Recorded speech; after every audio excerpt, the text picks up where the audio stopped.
48 लाख अभ्यर्थियों के लिए खुशियों का आलम बना हुआ है। जी हाँ, और ये खुशी देने वाली है योगी सरकार। जी हाँ, आपने सुना होगा कि फरवरी में यूपी कांस्टेबल की जो परीक्षा हुई थी वो पेपर लीक हो गया था और उसके बाद से ही जो स्टूडेंट्स थे, जो परीक्षा अभ्यर्थी थे, वो काफ़ी नाराज नजर आ रहे थे। पूरे उत्तर प्रदेश में योगी सरकार की किरकिरी मची हुई थी क्योंकि लगातार यूपी सरकार में पेपर लीक का मामला सामने आ रहा था। आपने पिछले दिनों देखा होगा कि नीट की भी परीक्षा का पेपर लीक हो गया था।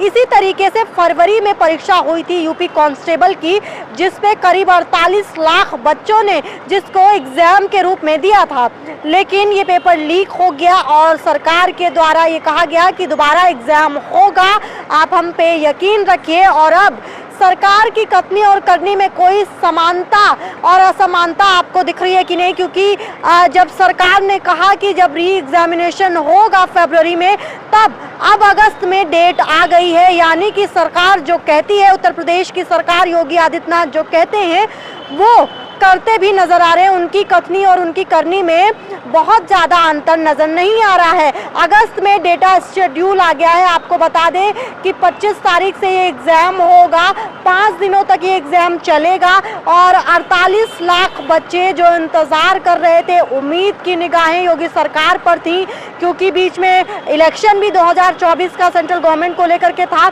लोकसभा के चुनाव के बाद अब ये खुशखबरी उन 48 लाख लोगों के लिए आ गई है, क्योंकि 60,000 पदों पर अब इस एग्ज़ाम के जरिए भर्ती होगी लोगों की। 60,000 यानी सीट्स हैं और 48 लाख जो लोग हैं इस परीक्षा में शामिल हुए थे, वही आप रजिस्ट्रेशन भी कर सकते हैं। लेकिन अगर आपने पिछले रजिस्ट्रेशन में आप नहीं थे और आपको दोबारा रजिस्ट्रेशन करना है तो आप भी इस परीक्षा और 60,000 के जो पद हैं उसमें हिस्सा ले सकते हैं। और लगातार ही उत्तर प्रदेश हमेशा से बढ़ोतरी की तरफ आगे बढ़ा है रोजगार को लेकर के।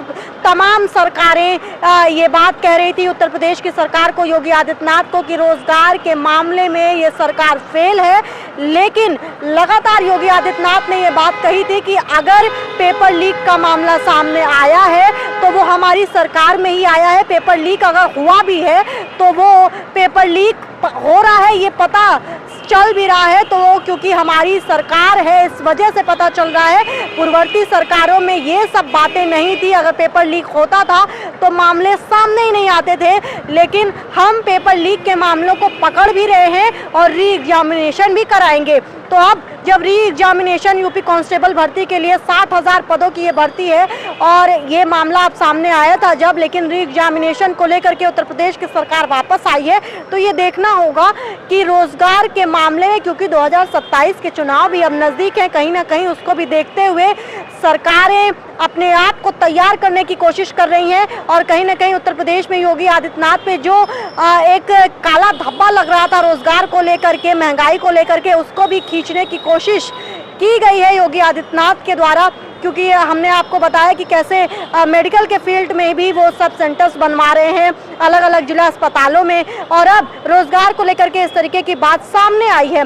तो ये देखना कहीं ना कहीं दिलचस्प होगा कि 2027 की जब चुनाव होंगे तो क्या इसका इम्पैक्ट पॉजिटिव या फिर नेगेटिव उत्तर प्रदेश की सरकार यानी योगी आदित्यनाथ को मिलता नजर आ रहा है कि नहीं। क्योंकि एक तरफ उत्तर प्रदेश के पूर्ववर्ती सरकारों में मौजूद अखिलेश यादव जो 100 ले आओ और सरकार बनाओ जैसे स्कीम्स को आगे बढ़ा रहे हैं और जनता को लुभाने की कोशिश कर रहे हैं, और जो लोकसभा चुनाव में रिजल्ट भी आए उत्तर प्रदेश को लेकर के वो भी बहुत चौंकाने वाले थे। खैर, अब यूपी सरकार अपने आप में 27 की तैयारी करते हुए दिखाई दे रही है, लेकिन ये 60,000 जो भर्तियां हैं ये अपने आप में योगी की कथनी और करनी की जो बातें हैं उसको और नियमों और वादों को आगे रख रही है। आप बताइए कमेंट के माध्यम से, योगी सरकार की इस रीशेड्यूल जब एग्जाम हो रहा है तो आप क्या कहना चाहते हैं, कमेंट के माध्यम से जरूर बताइए और देखते रहिए एनबी भारत।